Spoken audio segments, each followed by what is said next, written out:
Welcome back to ABC General Hospital Spoilers channel. Today, we will dive deep into the swirling dramas and intricate relationships in Port Charles as we unpack the latest spoilers for Wednesday, May 14th.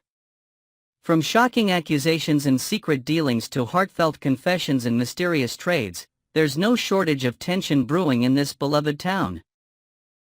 Buckle up as we explore every twist and turn, adding fresh perspectives, expanded details, and intriguing new elements to the stories that keep us glued to our screens. Emma's fiery accusation against Jocelyn. In the heart of Port Charles, a storm is brewing between two young women as Emma Scorpio Drake finds herself seething with frustration. She recently discovered that Jocelyn Jacks managed to secure the coveted research assistant position at the local university, a role Emma had tirelessly prepared for over months. The betrayal cuts deep, especially since Emma had confided in Jocelyn about her aspirations for the gig during late-night study sessions. Now, with her dreams seemingly snatched away, Emma's anger bubbles over as she confronts her former confidant, accusing Jocelyn of underhanded tactics to steal the opportunity. Emma doesn't stop at mere words. She storms over to her grandmother, Anna Devane, for solace and advice. With tears in her eyes, she speculates that Jocelyn might have gone as far as plagiarizing her meticulously crafted research proposals to clinch the position. Anna, ever the voice of reason with her seasoned WSB instincts, cautions Emma against hurling such serious allegations without concrete evidence. She reminds her granddaughter that emotions can cloud judgment and urges her to channel her energy into uncovering the truth. Inspired by Anna's words, Emma quietly resolves to dig deeper, perhaps enlisting a tech-savvy friend to check for digital footprints of her original work. This determination might unknowingly set her on a collision course with Jocelyn's covert WSB assignment, potentially exposing secrets neither of them anticipated. Meanwhile, Jocelyn isn't sitting idly by as accusations loom. In a clandestine meeting at a tucked-away diner on the outskirts of town, she reassures her WSB contact, whether it's the enigmatic Vaughn or the cunning Jack Brennan, that Emma's suspicions won't derail her mission. Jocelyn's steely resolve shines through as she crafts a plan to protect her cover, possibly by planting misleading information to throw Emma off the scent. Her commitment to the task, though admirable, hints at a darker side willing to cross ethical lines if necessary, setting the stage for a dramatic showdown. Curtis and Jordan navigate marital secrets. Switching gears to the Ashford family, Curtis Ashford finds himself wrestling with unsettling doubts about his wife, Portia Robinson. After weeks of noticing subtle inconsistencies in Portia's behavior, late-night phone calls and cryptic excuses, Curtis confides in his ex-wife, Jordan Ashford, during an unexpected encounter at the park. Jordan, who's no stranger to the damage secrets can inflict after their own marriage crumbled under similar strains, initially hesitates to get involved in Curtis's personal turmoil. However, her lingering care for him softens her resolve, and she agrees to lend an ear over a cup of coffee at Kelly's. Curtis pours out his concerns, revealing his suspicion that Portia is hiding something significant, possibly tied to Drew Kane. He recalls overhearing a tense conversation between Portia and Drew at the hospital, laden with unspoken history and urgency. Jordan advises Curtis to approach Portia with honesty rather than suspicion, suggesting a heart-to-heart might unearth the truth without breaking trust. This candid exchange not only rekindles a sense of camaraderie between the ex-spouses but also underscores Jordan's growth as she prioritizes Curtis's happiness over past grievances. Portia's delicate balancing act with Trina. Over at General Hospital, Portia Robinson faces her own set of challenges in a private moment with her daughter, Trina Robinson. Inside the quiet confines of her office, adorned with framed family photos and medical awards, Portia broaches a sensitive topic. She urges Curtis to mend fences with Drew Kane. Trina, caught off guard by this suggestion given the palpable tension between the men, presses her mother for an explanation. Portia treads carefully, weaving a narrative of workplace harmony and past misunderstandings, all while avoiding the deeper, murky waters of her true motives. Her vague responses only heighten Trina's curiosity, though she shelves her questions for the moment. The conversation takes a more personal turn as Portia inquires about Kai Taylor, Trina's close friend recovering from a complex surgical procedure. Trina admits that while Kai paints an optimistic picture with his cheerful texts and hopeful social media updates, she senses an undercurrent of worry in his quieter moments. Perhaps during a recent visit, she noticed his forced smiles and the way he avoided discussing his physical therapy progress. This concern weighs heavily on Trina, who feels helpless watching someone she cares about struggle in silence, adding an emotional depth to her already complicated life in Port Charles. Jason's tempting trade with Tracy.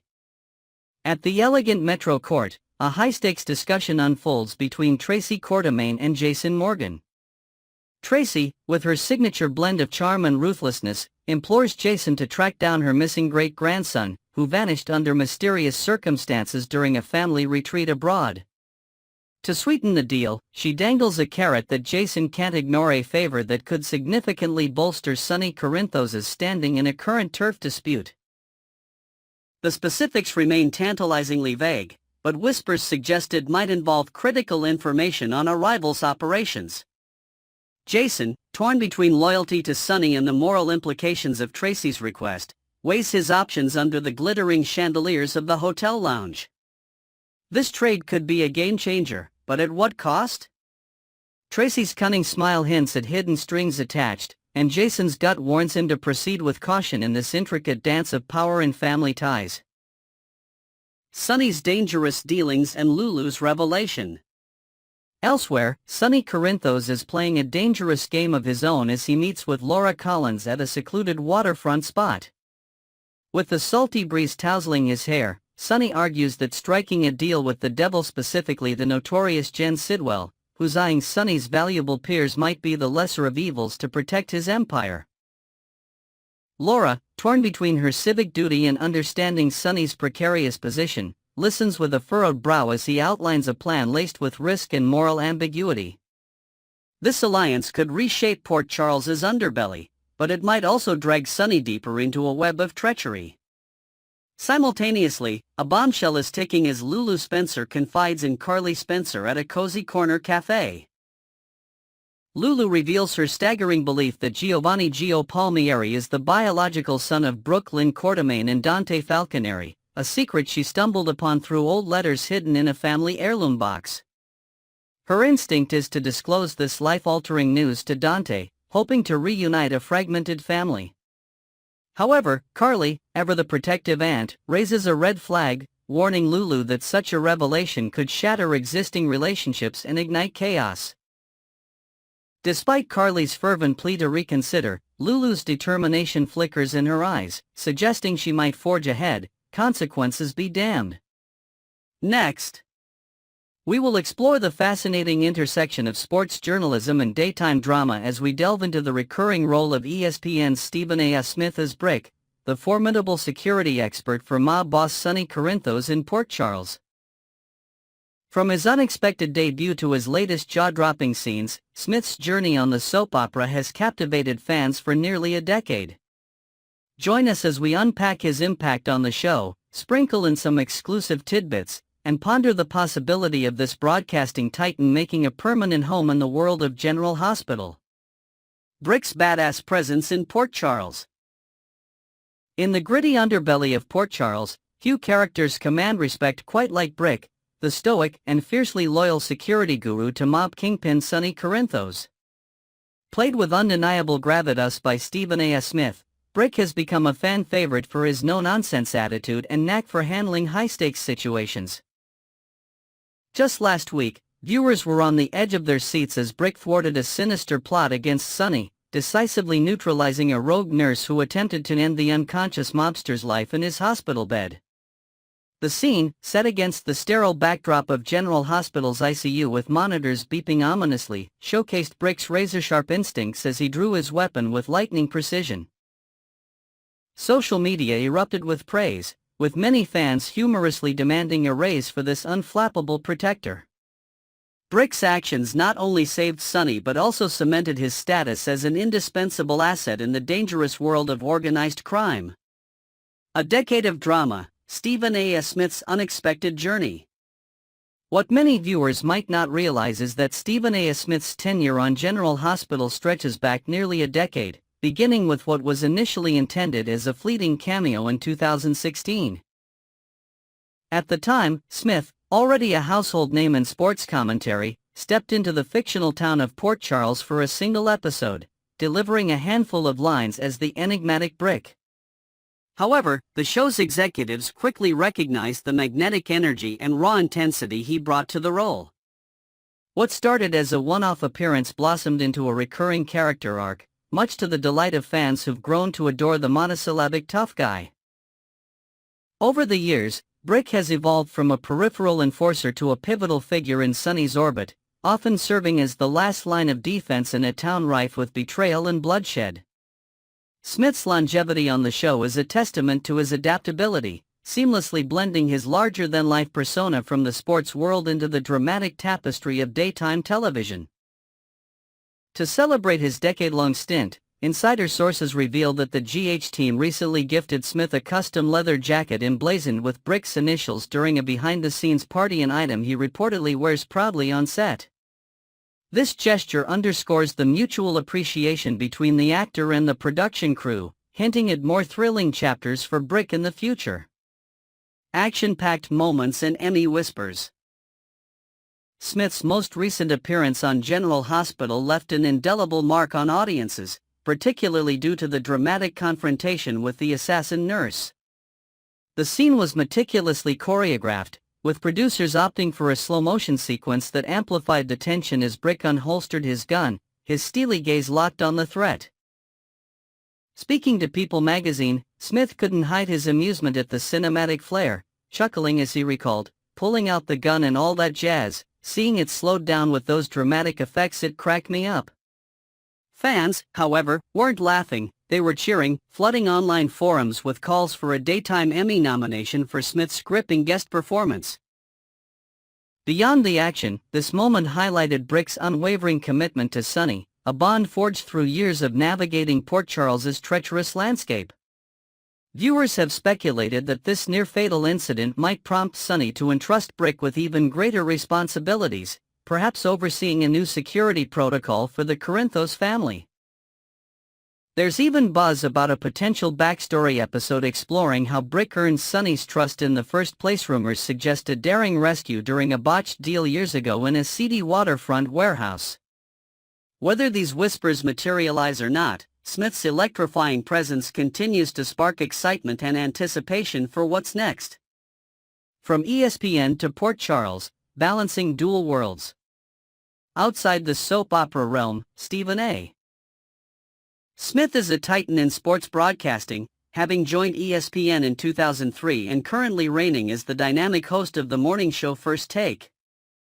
His sharp commentary and unapologetic style have made him a staple in sports media, recently underscored by a monumental 5-year contract extension with ESPN, reportedly worth a staggering 10 figures.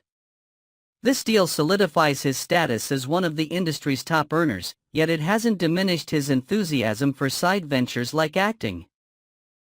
Despite his packed schedule, which often involves early morning tapings and cross-country travel for live sports events, Smith has carved out time to return to General Hospital, balancing both worlds with remarkable finesse. Interestingly, Smith also maintains a personal connection to Port Charles through his interactions with the cast during off-hours. Sources close to the set reveal that he often hosts impromptu watch parties of First Take for GH actors in the break room, blending his sports persona with his soap opera family. This camaraderie has endeared him to co-stars, who jokingly refer to him as Coach Brick behind the scenes, a nod to his motivational rants on ESPN. It's clear that Smith brings the same passion to acting as he does to sports commentary, making every appearance on GH a memorable event. Could Stephen A. Smith go full-time on GH? The burning question on every fan's mind is whether Stephen A. Smith, affectionately dubbed Screamin' A for his fiery on-air persona, would ever consider a full-time role on General Hospital. In his candid chat with People, Smith was quick to downplay his acting credentials, humbly stating, "I don't really see myself as an actor." Yet, he left the door ajar for future possibilities, musing, It's something I'm open to because who knows what lies ahead. This glimmer of hope has sparked fervent discussions among GH enthusiasts, many of whom dream of seeing Brick take on a more central role, perhaps even navigating a personal storyline involving a long-lost sibling or a hidden vulnerability beneath his tough exterior. Smith's acting resume extends beyond GH, with notable credits including a stint on the ABC comedy Blackish, a role in the blockbuster Creed 3, and a recent primetime debut on Law & Order. Each project showcases his versatility, proving he's more than just a sports pundit. Imagining Brick as a permanent fixture in Port Charles opens up thrilling prospects. Could he clash with rival mob factions, mentor a young recruit in Sonny's organization, or even grapple with a moral dilemma that tests his loyalty? While his ESPN commitments remain a priority, the idea of Smith dedicating more time to GH isn't entirely far-fetched, especially given the warm reception he receives from both fans and producers. Next, we will uncover the whirlwind of drama, hidden agendas, and emotional reckonings set to unfold in Port Charles during the week of Monday, May 12 through Friday, May 16. From covert missions and simmering suspicions to urgent warnings and shocking revelations, this week promises to keep us on the edge of our seats. Let's dive into the intricate web of relationships and secrets with fresh details, reimagined scenarios, and inventive twists that enrich the tapestry of General Hospital's latest storylines. Monday, May 12, missions and mistrust take center stage. The week kicks off with a flurry of tension as Tracy Quartermain entrusts Jason Morgan with a clandestine mission at the opulent Metro Court Lounge, where crystal chandeliers gleam over hushed conversations. Tracy, with her signature blend of authority and guile, tasks Jason with a critical errand, possibly tied to locating a missing family heirloom rumored to hold incriminating evidence about a past Quartermain scandal. Her cryptic instructions, delivered over a glass of vintage wine, leave Jason wary but intrigued, hinting at high stakes that could ripple through Port Charles. Meanwhile, at General Hospital, Curtis Ashford's suspicions boil over into a heated confrontation with his wife, Portia Robinson, in the quiet confines of her office, surrounded by medical charts and a framed photo of their family. Curtis can't fathom why Portia seems so intent on shielding Drew Kane, especially after overhearing a peculiar exchange between them in the hospital corridor. His voice rises with frustration as he demands transparency, while Portia struggles to deflect without revealing too much, her eyes betraying a flicker of guilt. Across town at Port Charles University, Emma Scorpio Drake faces a crushing blow during a meeting with the stern Professor Henry Dalton in his cluttered office, stacks of research papers teetering on his desk.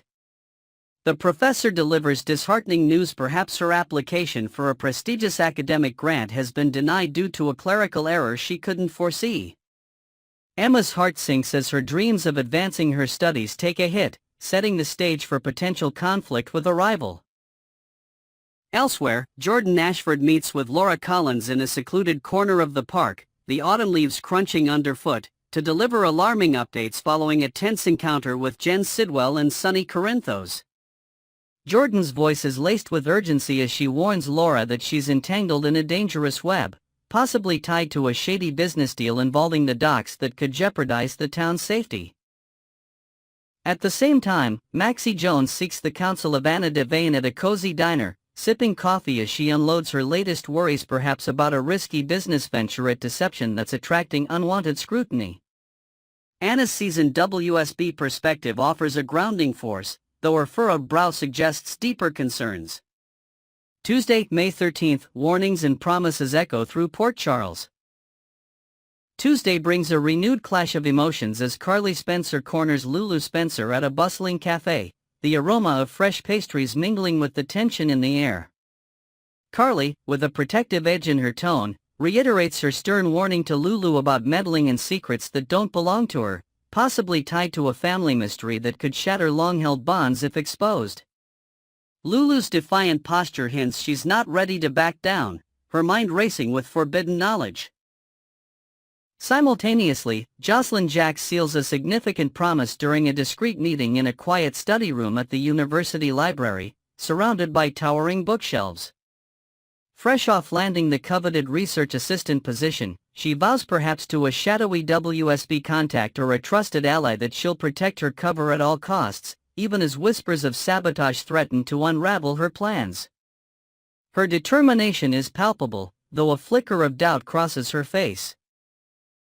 In a more personal corner of town, Curtis opens up to Jordan Ashford at Kelly's, the familiar jukebox playing softly in the background, as he shares his growing unease about Portia's evasiveness regarding Drew.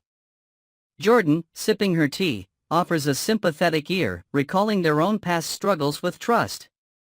Nearby, Trina Robinson confides in Portia during a heartfelt moment in the hospital garden, where wilting flowers mirror her mood.